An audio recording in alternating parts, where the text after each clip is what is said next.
vamos a empezar la presentación de este libro, que es El acto analítico, deseo y técnica en psicoanálisis.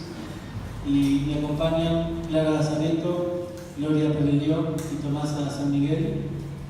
Y también está Fabián Chekman, que va... Hoy no. Vamos a hacer dos presentaciones de este libro, solamente dos. Esta y otra en el Congreso de la Facultad próximamente. Y ahí van a estar Clara, Tomasa y Fabián. Así que bueno, para mí es muy importante la palabra de los cuatro, así que les agradezco mucho, me enorgullece y me alegra. Y además de agradecerle, en el caso de Clara y Tomasa, además les pido disculpas, porque cargarlas con dos presentaciones del mismo libro, así que bueno, se puede repetir, se puede hablar de otras cosas. Mismo machete será trasladado allá. Perfecto. Bueno, es una investigación sobre la técnica de psicoanálisis, sobre el acto analítico. En un primer tiempo, el título que fue tomando el trabajo era El acto analítico en la obra de Jacques Lacan. Después ese título fue ligando hacia el acto analítico en psicoanálisis, porque lo que fui encontrando es que en Freud y en analistas post-freudianos había muchísimos desarrollos sobre el tema a título de conceptualizaciones, anticipaciones, aproximaciones y discusiones en torno a el conjunto de conceptos que giran en torno al acto analítico. La referencia a la técnica tiene algunas veces un poco de mala prensa, podríamos decir. Y en algún sentido la reflexión técnica ha sido un poco desplazada por referencias al deseo, a la ética, al cuerpo, a la contingencia. Creo que no es un asunto como para armar un complejo de Edipo. No se trata de rivalizar o desplazar conceptos, sino poder diferenciarlos para entonces poder articularlos. La pregunta para mí sería más o menos así: ¿qué lugar tiene la reflexión técnica entre la experiencia y la teoría? Creo que es necesario ese trabajo, diría, de revalorización de la técnica. Es una cuestión que está muy presente en Freud, estuvo muy presente y tuvo mucho desarrollo en los post-freudianos, y que también está presente en Lacan. Y pareciera ser, casi todo pareciera demostrar que nuestra experiencia de trabajo requiere de esa instancia de reflexión técnica. Bien. Con el concepto de acto analítico ocurre una paradoja que está señalada por el mismo Lacan. Por un lado, es un concepto que está en el núcleo de nuestra experiencia, de la transferencia, de la dirección de la cura, en el núcleo, y sin embargo, dice Lacan, el analista lo reprime. No lo tiene en cuenta, se olvida de él y no lo formaliza. A ese trabajo de interrogación y de formalización del acto analítico, Lacan dedicó todo un año de su enseñanza, todo un seminario. Tal vez por ese mismo efecto de represión señalado por Lacan, la historia de los conceptos lo dejó en un lugar vacilante, como si por momentos se desdibujara en relación con otros conceptos. Cabe mencionar y diferenciar lo que Lacan llamó acto, y a veces acto a secas, de lo que llamó, con otras palabras, acto analítico. El acto o el acto a secas, articulado al momento de concluir, a un momento de concluir o a una operación de separación, Lacan lo diferencia y lo articula de otro acto o de otro sentido del acto cual llamó acto analítico. En otro eje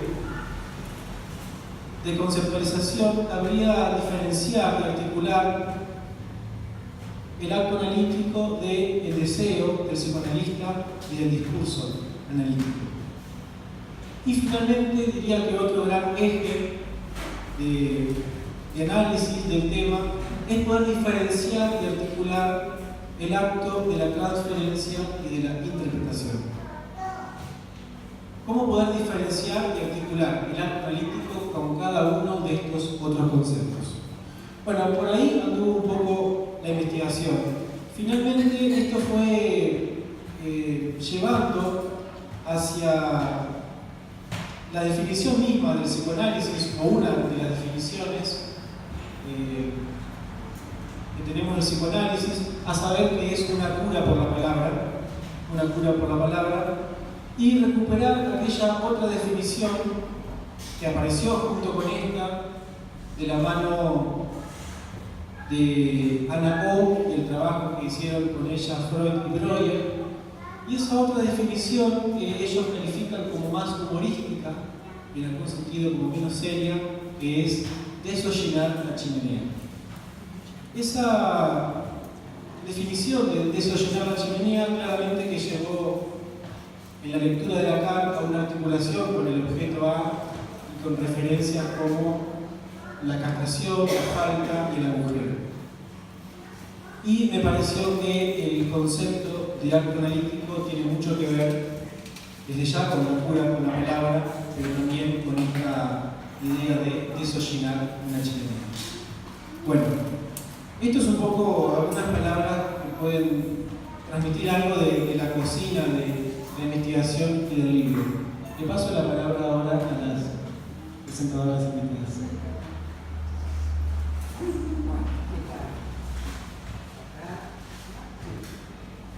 Bueno, en realidad es interesante que ahora tomó forma de libro un trabajo de tesis donde fue presentado de una manera solemne, académica, y que hoy tenga esta forma amigable de presentación. Porque el libro de Manuel es en realidad para mí un texto psicoanalítico, pero también es un texto metodológico, ¿sí? En cuanto que habla de la realización de una tesis, pero que además expone allí, digamos, en su contenido y en su forma, esos dos aspectos, el psicoanalítico y el metodológico. Nació como un producto académico, es el resultado y la exposición de una rigurosa investigación por la cual Manuel recibió el título de doctor en psicología. Señalo esto para destacar un mérito del libro que hoy se presenta. Un texto académico escrito de forma clara, precisa, concisa y amena. Un estilo llano sin desmedro de la complejidad conceptual abordada. ¿Qué es el acto analítico?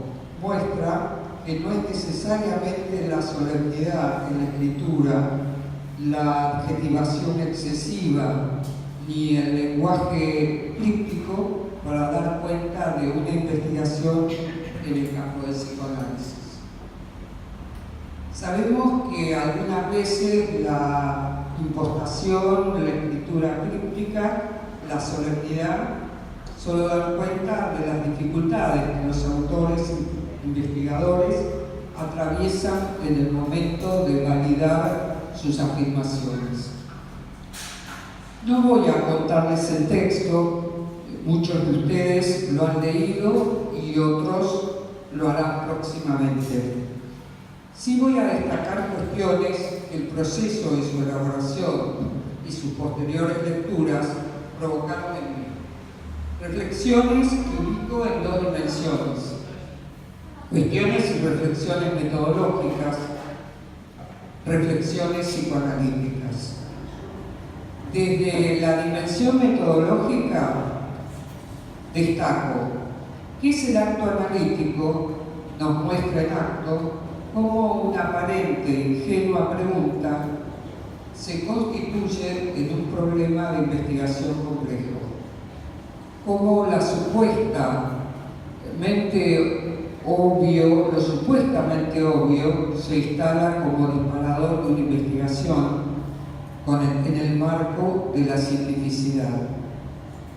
Manuel nos muestra la importancia de una lectura amplia y a la vez selectiva.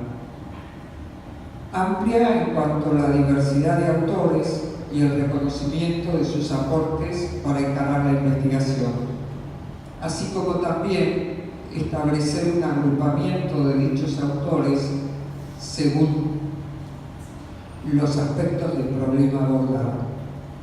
La explicitación y uso del marco teórico le permite proponer el camino de investigación y la posterior exposición de la misma. Da a conocer, explicita, nos muestra sus fuentes. En este sentido, me hace acordar, ¿no?, salvando las grandes distancias, pero a un estilo, al modo freudiano, de dar cuenta en su producción de los modos de encuentro, de los modos de validación de sus hipótesis. Desde el punto de vista, desde la dimensión psicoanalítica, es interesante ver, digamos, cómo hace uso de conceptos psicoanalíticos, digamos, en relación, y los toma como analizadores de este concepto que quiere construir. Él podría, de pronto, en otro trabajo, alguien puede decir que es el acto analítico, es lo que causa el proceso psicoanalítico, y ya está. Sin embargo, son 400 páginas, 300 y pico de páginas para dar cuenta de un proceso que lleva también en la mano de la orientación por fuera del psicoanálisis de lo que es un concepto para Deleuze, ¿no? Esa definición del concepto de Deleuze le permite armar el mapa de ruta de la investigación. Podría haber tomado definiciones de conceptos de otros autores, sin embargo, no podrían haber de alguna manera armado ese mapa. Y entonces los usa a estos conceptos como neurosis de transferencia, técnica activa, juego, carácter. Y allí es un sentido amplio también del psicoanálisis. Es decir, recurre a autores, digamos, no solo Freud y Lacan, recurre a Reich, recurre a Winnicott, recurre a Ferenczi y a muchos otros autores. Y esto a mí me da a pensar y reflexionar, sobre todo cuando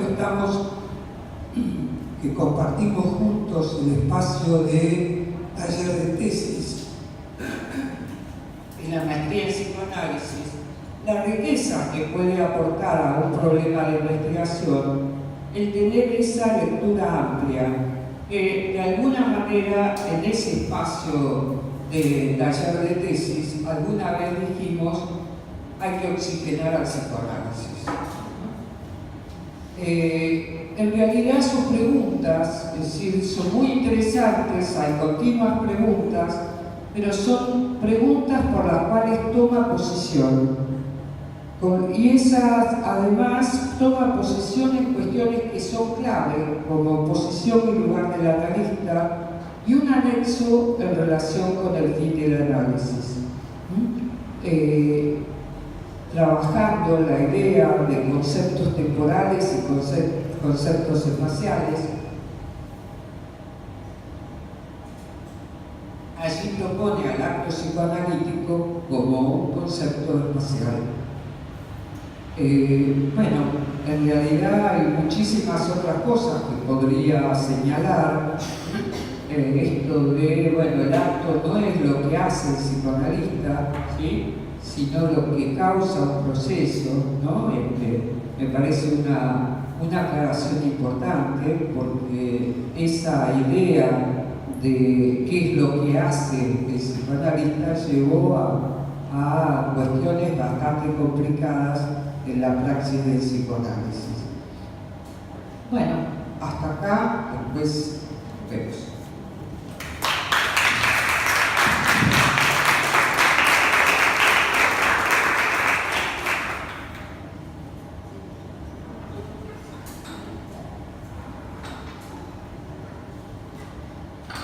Bueno, antes que nada agradecerle a Manuel por la invitación a participar de esta mesa. Estoy honrada de compartir con las compañeras. Y bueno, comentarles que yo participo, comparto varios espacios de docencia e investigación con Manuel. La vez pasada salíamos de un encuentro con el grupo de investigación y compartimos un taxi porque teníamos una reunión, ¿te acordás? En la cátedra de la Facultad de Psicología, y ahí un poco hablábamos de la necesidad de hacer una presentación de este libro, ¿no? De la necesidad de que este libro tenga una presentación, de la necesidad nuestra. O sea, yo hablaba en nombre de aquellos que compartimos los espacios de trabajo. ¿Y por qué? Porque de alguna manera, como en la función del autor de la que habla Foucault en su texto ¿Qué es un autor?, las lecturas, los debates compartidos, el trabajo colectivo, también es recuperado y es interpretado de manera creativa en un texto. Por eso en estos días asiagos de recrudecimiento del individualismo neoliberal, le agradecemos a Manuel la posibilidad de reunirnos hoy en torno de su libro. Es un motivo de orgullo y de celebración para la tribu que uno de sus miembros esté hoy publicando su trabajo. Es un modo de resistencia. Y bueno, para empezar a hablar un poco del libro, se trata de un trabajo orientado por la cuestión del acto analítico, como ya se ha dicho. ¿Qué es el acto analítico? Es casi una pregunta política, cuando uno empieza a acordar al quehacer de Lenin, donde ubica también la relación entre teoría y praxis, ese interés, ¿no? Con este interrogante, Manuel va al hueso de la teoría y la clínica psicoanalítica, en el que están anudados asuntos como deseo del analista, discurso, transferencia, interpretación, semblante, hasta el ser y el cuerpo del analista. En este texto va desarrollando el entramado de estos términos en una escritura fluida y ágil, de modo que nos hace parecer simple lo que en realidad es una tesis teórica compleja.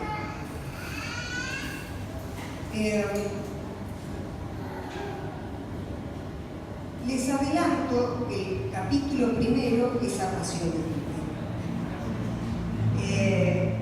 Prueba de ello es el pasaje sobre el enfoque teórico, que para mí tiene un atractivo especial, quizás por cuestiones de estructura mía, que es como Murillo indaga específicamente el concepto de acto, o sea, no el acto analítico en sí, sino el concepto de acto.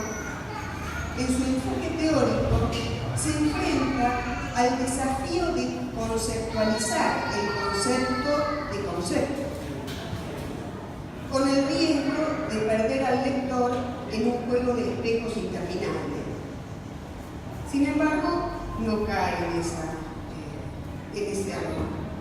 Desarrolla sus ideas de manera magistral, ubicando primero el lugar del concepto para el psicoanálisis y luego, con aportes de Deleuze y Guattari, desarrolla una noción de concepto operacionalizado en 5 dimensiones que serán las que orienten toda la indagación.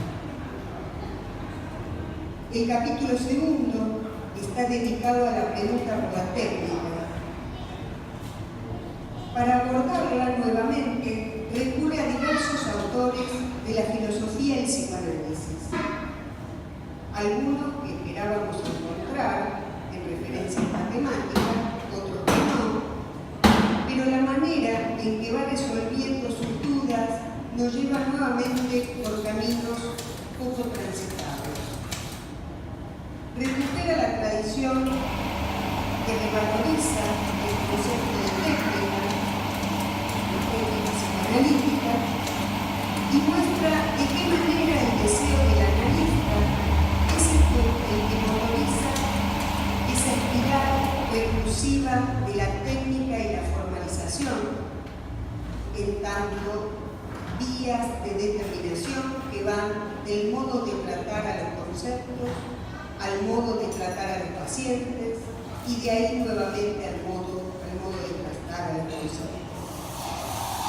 El acto analítico no solo es ubicado como un concepto, sino que específicamente es un concepto técnico, con todas las implicaciones de la expresión concepto técnico, que me han llevado a retenerla como un oxímoron redundante. Y sin ánimo de spoilear el libro, brevemente les comento que la segunda parte de este texto explora los antecedentes del concepto de acto analítico.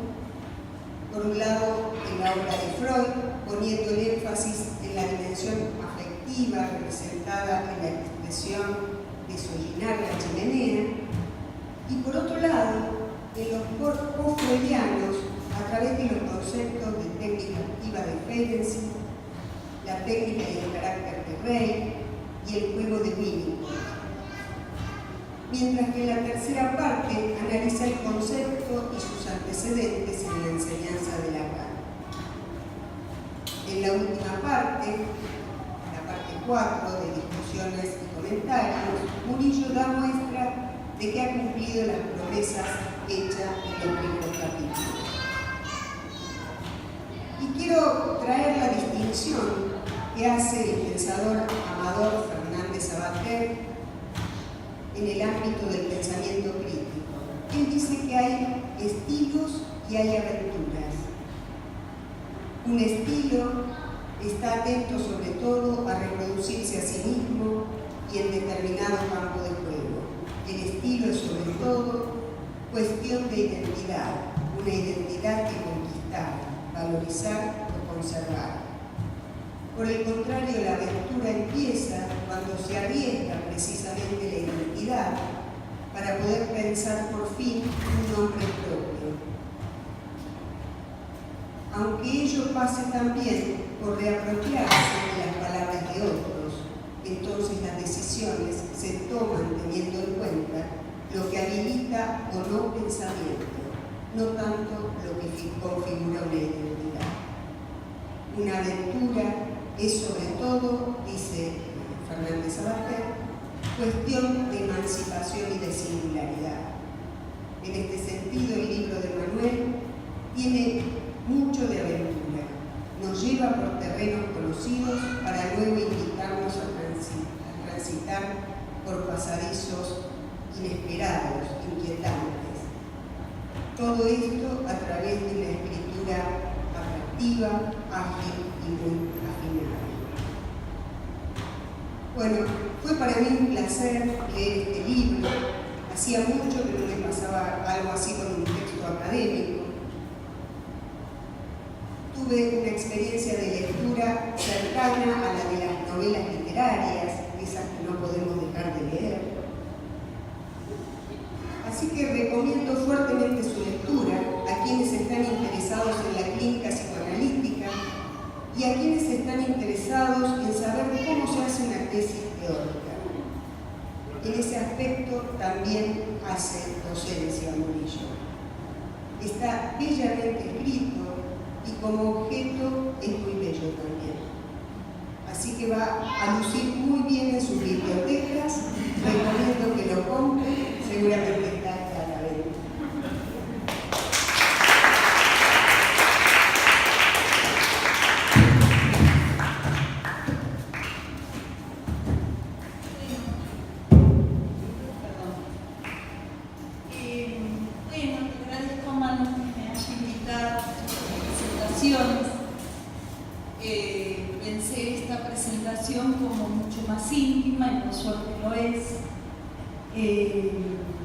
Por suerte digo porque quiero decir cosas que por ahí en otro lado no.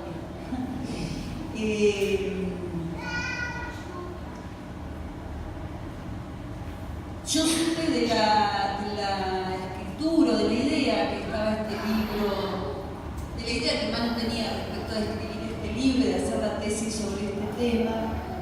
Y lo que me acuerdo porque Manu recién me decía que estuve más en la cocina del libro, ¿no? Porque me acuerdo de esa cocina es que un día Manu me pidió algunos libros sobre técnica. Yo no tengo libros sobre técnica. Ponele, había dos, Manu, buscamos más o menos lo que había ahí a mano. Había dos libritos de morondanga, diríamos. O todos eran de técnica, o había dos libros, ¿no? A mí me sorprendió mucho que Manu elija este tema, porque parecía que como tema era decir 4 cositas o 400 páginas. 4 cositas o algo imposible de escribir, algo que no tiene medida, ¿no? Hablar de la técnica. Y bueno, después Manu me fue mandando avances de la tesis y fui a su defensa de tesis. Bueno, ahí estuvimos juntos pensando en estas cuestiones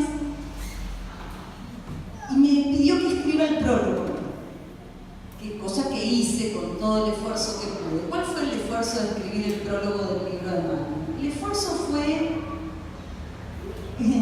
no decir demasiado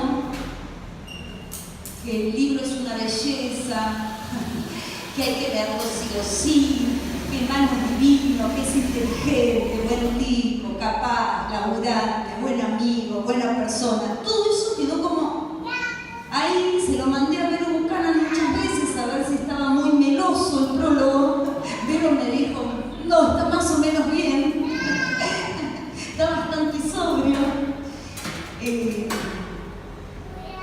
Esa fue la cocina que compartimos con Manu mientras que él escribía el libro. Yo quiero resaltar creo que 2 o 3 cosas del libro, cosas que no hice tanto en el prólogo, porque tampoco es cuestión de repetirse tanto, ¿no? Ya bastante uno repite. Manu empieza con una cita de Foucault donde habla de demostrar y demostrar que es una práctica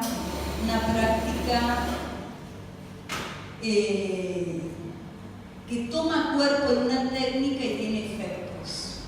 Mostrar y demostrar me parece que son 2 ejes muy cruciales respecto del libro de Manu. Mostrar y demostrar qué es lo que hacemos en un tratamiento. Y la pregunta de Manu se dirige a nosotros en tanto analistas, no tanto a qué pasa con los pacientes, con los analizantes, con los síntomas, con lo que se presenta, con si hay demanda, ¿no? Las preguntas de Manu van directo a cuestionar nuestra función, nuestro lugar. Me parece que eso es valioso de por sí. Y durante la escritura, Manu demuestra cuál es la operación de un analista. Porque se hace una pregunta sobre la técnica, que en realidad es una pregunta por el deseo.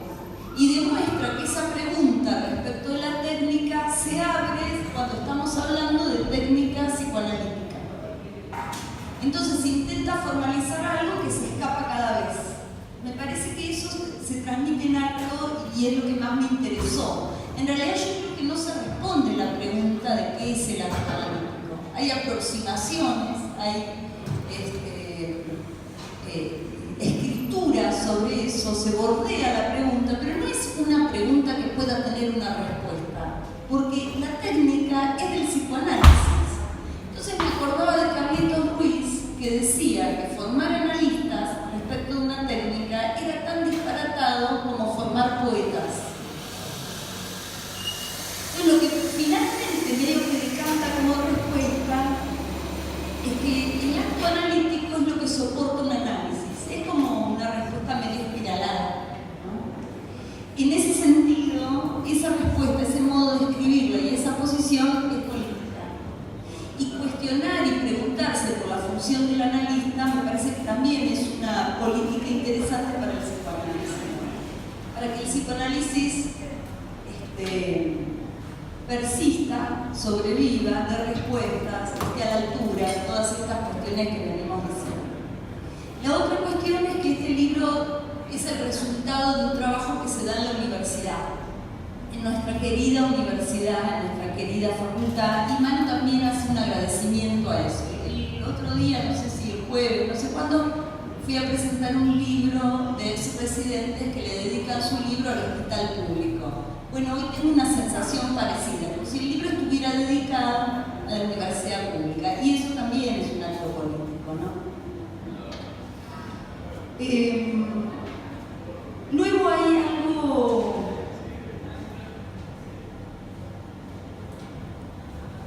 no sé si es más íntimo, pero con Manu compartimos entre muchas otras cosas como una especie de tono no porteño. Eso para mí quiere decir muchas cosas que no voy a decir hoy porque no estoy tan en confianza. Un tono que no es porteño. Que Manu tome como definición de lo que es un tratamiento, el desollinar la chimenea, es decir, las palabras, el decir de Ana O, en su decir, ¿no? La definición de Ana O, a mí me parece que es una orientación clara respecto de lo que es un tratamiento, ¿no? De verdad, digamos, una definición bien precisa de que eso es un tratamiento analítico, desollinar la chimenea. Algo de esto además apareció en la defensa, ¿te acordás? Desollinar la chimenea, y hablamos ahí de la suciedad y la pureza, ¿no? La cuestión de la chimenea a mí me trae un recuerdo muy, muy querido, que es la chimenea de mi casa, que era uno de los lugares más lindos de mi casa. Yo vivía afuera en una especie de chacra hasta los 17 años, donde había varias otras quintas, casas quintas con jardines grandes y muchos árboles. ¿Y qué era? ¿Cómo uno se orientaba ahí? A ver, Manu, si a vos te resuena esto también. Uno se orientaba ahí porque si uno veía humo, es que había alguien en la casa, en esa casa, no solo en la nuestra, ¿no? Uno a veces quería que hubiera alguien y a veces prefería que no hubiera nadie. Pero el signo, mucho antes de llegar, era el humo en invierno. Entonces me pareció primero entrañable eso. Yo digo algo en el prólogo, pero no tanto. Un recuerdo muy entrañable que habla de una presencia, ¿no? Desollinar la chimenea es con un otro. No hay manera de que eso se produzca sin un otro, sin un encuentro. En ese sentido, el libro que empieza intentando cernir la cuestión de la técnica, ¿no? como si hubiera una técnica posible con puntos a desplegar y momentos para cada técnica, y ahora poner cara de esto y cara de aquello, toda esa cosa medio grotesca que en algunos lugares hemos leído, termina siendo, o es desde el inicio, un libro sobre la ética. Es un libro sobre la ética sin dejar de ser un libro sobre la técnica. Es muy extraño el efecto cuando uno lee el libro de Manu. No va a encontrar ahí, los jóvenes practicantes no van a encontrar ahí la técnica. Primero tal cosa y lo saludo así, ese tipo de técnica. Manu incluso con ironía resalta que el acto analítico, lo resalto yo, no sé si está resaltado en el libro, el acto analítico puede tener una versión imaginarizada, que es el payaso, el analista payasesco, digamos, ¿no? Que le da un vaso de agua al paciente y supone que eso es un acto, ¿no? O que exagera algún hacer suponiendo que eso es el acto, un hacer que termina imaginarizado. Me acordé de una paciente del hospital que cuando viene derivada de otra residente y cuando viene por primera vez dice que no le gustó mucho ir con esa doctora, la psicóloga me decían doctora, con esa doctora porque ella una vez le había regalado un paquete de yerba y la doctora no le había agradecido. También hay toda una cuestión para leer en el libro de Manu respecto de la abstinencia, la neutralidad realidad, la contratransferencia. Transferencia implica manejo, contratransferencia implica dominio. Cuestiones que son bien fuertes a revisar, ¿no? Ahora vuelvo a lo de la chimenea que me interesa, pero además me acordé que anoche alguien decía que cuando Freud retira un poco el cuerpo de los tratamientos antes de 1900, hay toda una cantidad de testimonios donde Freud toca mucho a las pacientes, interviene mucho. Cuando empieza a retirar el cuerpo en la correspondencia con Fliss, empieza a aparecer todo el registro de Freud sobre su propio cuerpo de él mientras que está atendiendo. Digo, saca el cuerpo de la escena esa, o por lo menos no lo mete tanto, pero empieza todo un registro de qué le pasa a él en el cuerpo. Entonces también hay una vertiente en el libro donde se puede ir descubriendo medio entre líneas qué pasa con los cuerpos y qué pasa con los cuerpos en el dispositivo analítico. En ese sentido de desollinar la chimenea, me parece que es desollinar la chimenea. Era un problema que en mi casa, entre otros problemas que había, era un problema muy permanente casi, que era que la chimenea tiraba mal. Y esto era eso, junto con limpiar la pileta en el verano, eran como los dos grandes hitos que marcaban el inicio de las estaciones, ¿no? La chimenea tiraba mal, era que todo el humo, en vez de salir por el pozo de la chimenea, no, acá hay varios que me dicen que sí, que entonces se entiende lo que estamos, que tampoco son porteños, salía para dentro de la casa el humo. ¿Qué quiere decir eso? Fuego, humo. Freud lo dice incluso en todo, signo. ¿No? Si hay humo es que hay fuego. El fuego, lo que se produce ahí, deja un resto. La cuestión es cómo encauzar ese resto, para que ese resto no te ahogue, oxigenar el psicoanálisis. Darle un cauce a ese lastre, porque si no, te ahoga. Y si abrís las ventanas, te morís de frío, porque prendiste la chimenea porque hace un frío bárbaro. Es muy bueno lo de la chimenea. Quiero darle dignidad a la definición de Anao, porque hace a la cosa, objeto, resto, producción, discurso, y el fuego, ¿no? El tiraje de la chimenea era la cuestión. Entonces había un especialista que venía a limpiar el tiraje de la chimenea. Si eso no se podía, intentábamos hacerlo nosotros sin mucho éxito. Pero la cuestión es que el humo era signo de una presencia, te indicaba si ahí había alguien o no. La otra referencia que me parece encantadora es la del chorlito. Bueno, algunos no leyeron, pero yo se los digo con una complicidad total. No voy a decir demasiado de eso, espero causarles mucha curiosidad porque el libro vale la pena leerlo, pero me parece que otra definición divina, un analista es un chorlito. Es hasta amoroso, ¿no? Está tan lejos de la impostura, está tan cerca de lo que hacemos,